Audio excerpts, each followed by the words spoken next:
Hello and welcome Year 7 to 12 secondary teachers. Thank you for coming along today to our whole school general discussion meeting. So to begin, I would like to pose a few questions. So these questions on the screen have been split into two contexts, nationally and locally. So please mentally note your answers. Firstly, the national context. Have you observed negative environmental changes in your lifetime? Hotter weather, increased frequency of natural disasters, less precipitation? Do you think more people are aware of climate change and the urgency for change? Do you believe immigration rates have increased? Now, referring to a local context, have you seen an increase of EAL learners? Is it common to have friends and relatives born overseas? Have we made changes in our everyday lives to live more sustainably?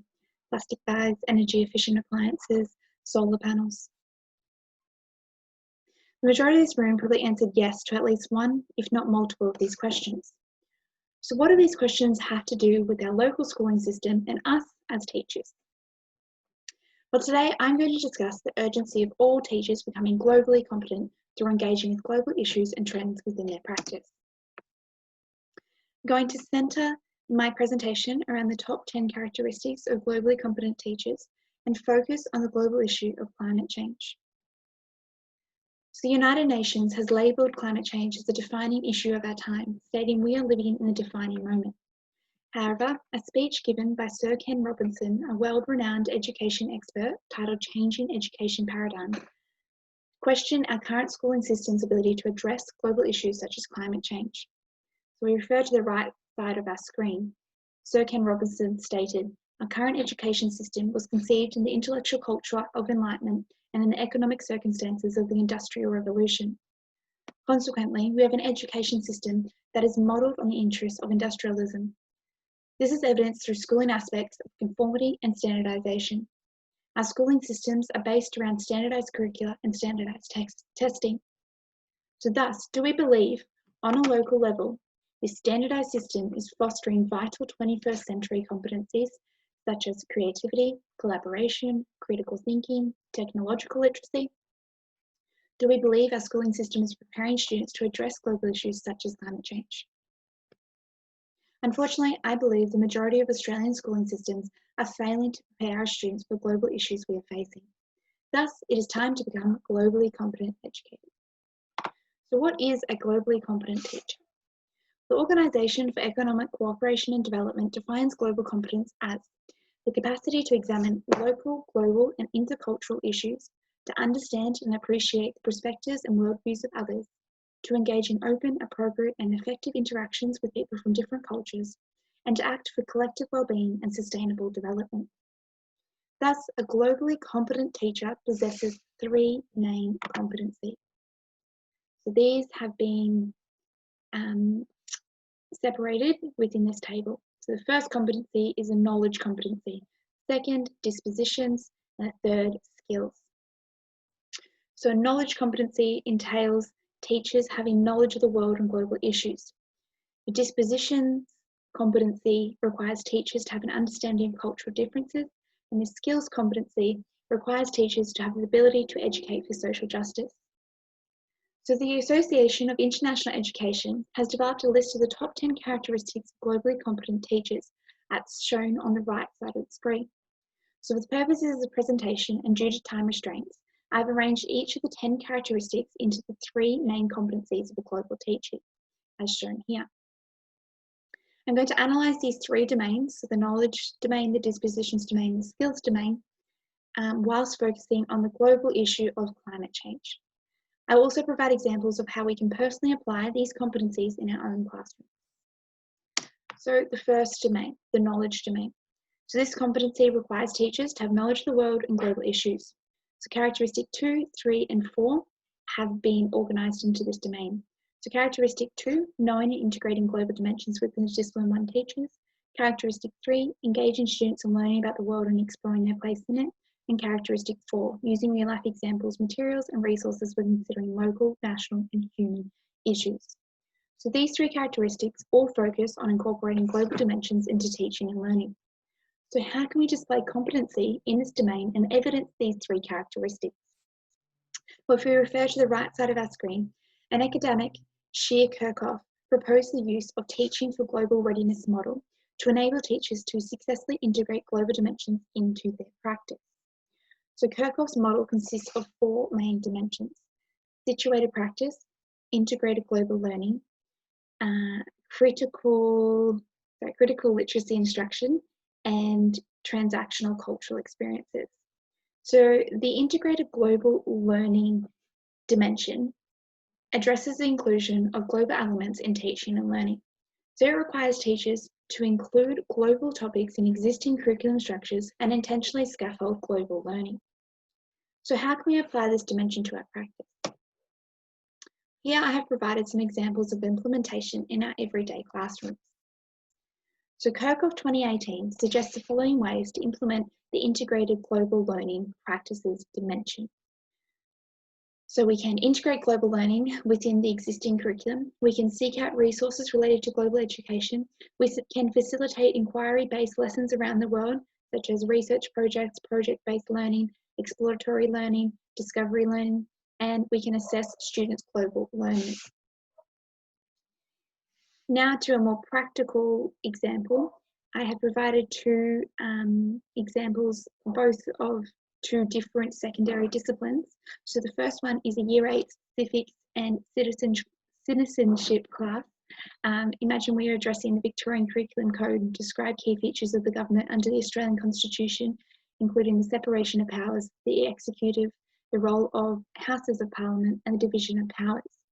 So we can include global dimensions within this learning by comparing Australian government features with government features of other countries, or researching the history of the Australian government and how it has developed its features through the influence of other countries. So by incorporating a global dimension to this specific learning, it will inform students of other global government systems, allow them to investigate countries' influence on one another, and even potentially foster the development of social responsibility through analysing other nations' government structures. So another practical example relates to a Year 10 health class. So imagine we are addressing the following Victorian Curriculum Code: to plan, implement, and critique strategies to enhance the health, safety, and well-being of their communities. So we can include global dimensions into this learning by investigating ways communities across the globe ensure the health, safety, and well-being of their local communities is maintained, or planning strategies to enhance the health, safety, and well-being of a chosen global community. Or if we link this back to our focus on climate change, students could investigate ways communities across the globe have addressed climate change impacts within their local communities. So by applying global dimensions to this particular learning, students will be able to explore and critique global ways of enhancing health, safety, and well-being in communities. These examples of integration also link to a cross-curriculum code of sustainability, as this code addresses that priority. So moving on to domain 2, so the dispositions domain. So this domain or competency requires teachers to have an understanding of cultural differences. So characteristic 1, 5, and 6 have been organised into this domain. So characteristic 1, understanding one's own cultural identity and its influence on personal dispositions and classroom practice. Characteristic 5, valuing the input of culturally and linguistically diverse learners, families, and colleagues, and modelling cultural sensitivity. And characteristic 6, creating environments that encourage positive cross-cultural interaction. So these 3 characteristics focus on individuals' cultural identity and how these identities should be addressed within education systems. So if we refer to the right side of the screen, an education academic, Geneva Gay, discusses how teachers can address cultural diversity through the use of culturally responsive teaching. So culturally responsive teaching is a concept that evolved in the 1970s that aims to address the needs of students with diverse cultural and ethnic backgrounds. Recently, Geneva Gay addressed this concept in her book titled Culturally Responsive Teaching, Theory, Research and Practice. She stated that CRT teaches to and through the strengths of ethnically diverse students and uses cultural knowledge, prior experiences, frames of reference, and performance styles of ethnically diverse students to make learning outcomes more relevant to and effective for them. However, a significant component of CRT is a teacher's ability to engage in reflective practice. So CRT requires teachers to be critical, self-conscious and analytical of their own beliefs about cultural diversity as well as their own teaching behaviour. So how can we evidence this domain, the associated characteristics and CRT within our classrooms? Well, CRT focuses on moving beyond isolated opportunities of attending to individual cultural differences towards a recognition of how culture impacts teaching and learning. So to engage in CRT and evidence characteristics 1 and 6, we must acknowledge how culture impacts our teaching and student learning. So ways to do this include writing journals, case scenarios, online discussions, and peer discussions. So by engaging in these practices, it will allow us to reflect on our own pedagogy and develop ways to create culturally sensitive classrooms that promote equity amongst all students. In terms of characteristic 5, it could be applied to our everyday classrooms through 8 ways pedagogy, allowing students to utilise individual cultural diversity when completing activities and assessment tasks, and ensuring students' cultural needs are met. Now, if we link this back to our focus on climate change, we can acknowledge the growing increase of cultural diversity within our local communities, which can partially be linked to forced migration caused by climate change.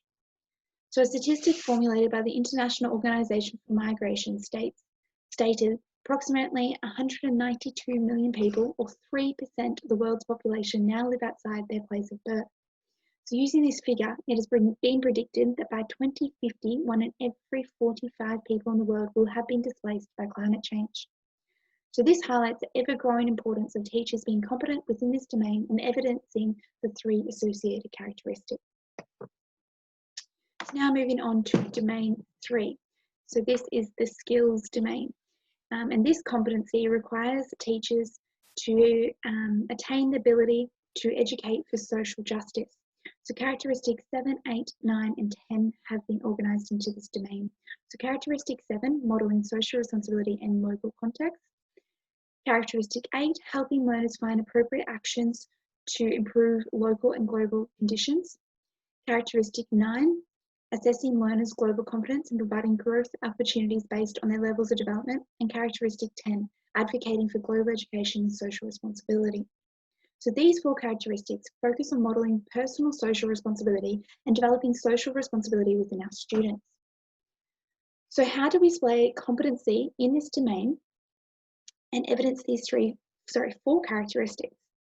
Well, this is done through sustainability education. So we refer to the right side of our screen now.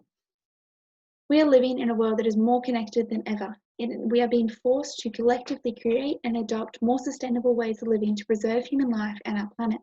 Thus, we cannot ignore the necessity of becoming socially responsible citizens. In September 2015, the United Nations introduced 17 new Sustainable Development Goals with the 2030 target. These goals require global action to achieve success. Our education systems play a vital role in delivering these SDGs through awareness of how to achieve sustainability. We've seen an increased focus on promoting sustainability, both environmental and humanitarian sustainability. For example, on a global level, the inclusion of global competency on PISA testing and the development of global citizenship education by the United Nations. Or on a national level, the inclusion of sustainability as a cross-curriculum priority across all Australian curriculum and the inclusion of global citizenship on the Victorian Department of Education and Training FISO model. So how can we evidence this domain, associated characteristics and sustainability within our classrooms? Well, here are 2 practical examples of ways that we can apply it to secondary disciplines. So the first one is a Year 8 science class. So imagine you are addressing the following Victorian curriculum code. Some of Earth's resources are renewable, but others are non-renewable. So we could include sustainability into this learning by exploring renewable and non-renewable resources, focusing on individual and local levels, and then participating in a task that requires students to establish recycling, waste and compost bins in their home or school environment. If we link this back to our climate change focus, students could investigate ways to replace non-renewable resources with renewable resources to help combat climate change. Now, if we move into our second practical example, is a Year 10 geography class. So imagine we are addressing the following Victorian curriculum code. the interconnection between food production and land and water degradation, shortage of fresh water, competing land uses, and climate change for Australia and other areas of the world. So we could include sustainability into this learning by students could explore the Sustainable Development Goal 2, waste less food and support local farmers, and Sustainable Development Goal 6, avoid wasting water. Or students could develop solutions for addressing food and water shortages across the world. So by exploring global issues, it allows students to realise the need for social justice. By fostering creativity, critical thinking, and innovation, it empowers students' self-efficacy in combating global issues. So characteristic 9 within this domain addresses requires teachers to assess learners' global competence. So PISA testing of global competence focuses on 2 main areas that when combined equate to adequate global competence. So these 2 areas are knowledge and cognitive skills such processes, as shown here, the 2 circled areas. So the knowledge area requires students to attain knowledge of global issues and intercultural knowledge. The cognitive and skills processes area requires students to evaluate information, formulate arguments, and explain complex situations or problems, identify and analyze multiple perspectives, understand differences in communication, and evaluate actions and consequences. So as teachers, we can use a range of formative assessments to gauge our students' global competency in these 2 areas. So are we ready to become globally competent teachers? Are we ready to develop our capabilities in the 3 domains of competency, the knowledge domain, the disposition domain, and the skill domain? Are we ready to prepare our students to combat global issues such as climate change? Well, a report formulated by the OECD titled Trends Shaping Education 2019 identified 3 megatrends that are influencing education in the 21st century. They were globalization, digitalization, and aging. So, are we practicing as contemporary educators who realize the inevitable impacts of globalization on education systems? Are we preparing our students to be globally competent citizens who are able to deal with trends such as digitalization and aging? Are we fostering student capabilities such as creativity, critical thinking, innovation, collaboration, technological literacy? Thank you for taking the time to listen today to why I think it is crucial we become globally competent teachers. Now we can engage in discussion. So to begin, I will pose 2 questions. So how can we ensure global dimensions are being integrated at a whole school level? And how can we support our school personnel to be confident and equipped to teach globally competent students?